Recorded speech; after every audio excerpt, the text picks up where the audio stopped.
I think, Michael, you raised a very interesting question, interesting point when you talked about the need to have an ecosystem to be able to propel the entire industry. And then this is where you look at some of the case studies. Let's put aside the financial crisis, and let's look at some of the more successful financial sectors like New York, London, and Singapore.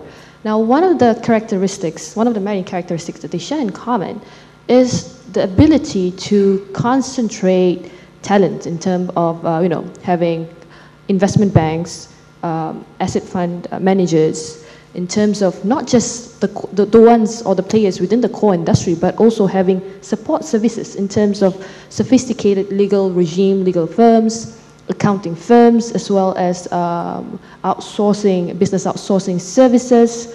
Now, the question is, within the context of Malaysia, do we have all those segments and building blocks towards creating that healthy and conducive ecosystem to take our financial services sector to a different level?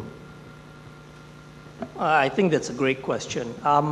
If you take a look at the overall financial services industry, from a structural standpoint, you can probably divide it into two broad areas.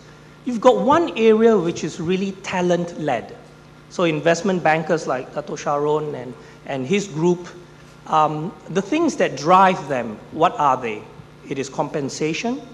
It is the ability to interact with their peers, the ability to get recognition with clients as they fly around the region to serve clients. So that kind of strategy is really enabled by centers of financial services, or you can call them hubs.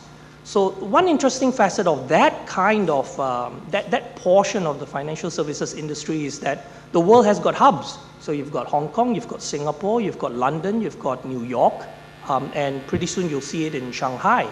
That's why you don't see it, for example, in Melbourne. You don't really see it in Kuala Lumpur. You don't really see it in Paris, because the concentration, the agglomeration of these talented individuals that interact with each other, they form teams. That's why when many investment banks go and serve a client, they do it, one-on-one, but eventually then there will be a team, a partnership between different players, and they get better for that.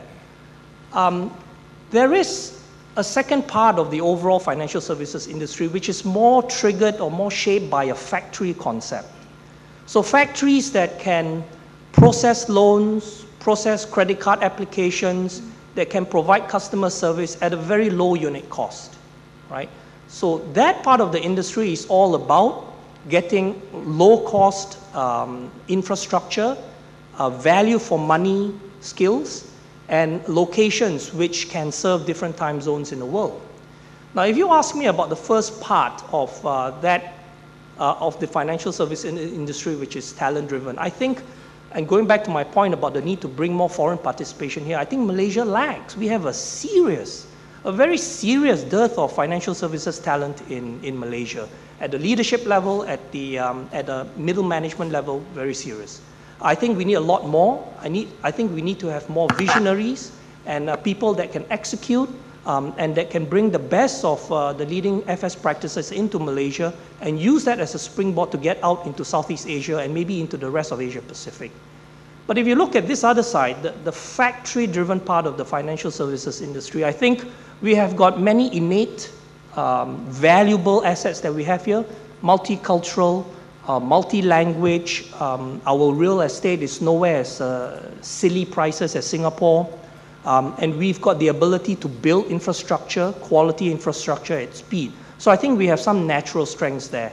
But we do need to get the story out. I think to an extent we're doing that. That's why you've got HSBC having a processing plant, right? In FS terms, it's a processing factory in Cyberjaya/Putrajaya.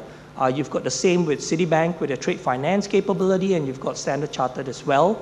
We need more of those. We need, for example, Bank of China to start outsourcing to Malaysia. We need some of the large banks from London, such as Lloyds or Barclays, looking at Malaysia as a potential hub for processing for this time zone.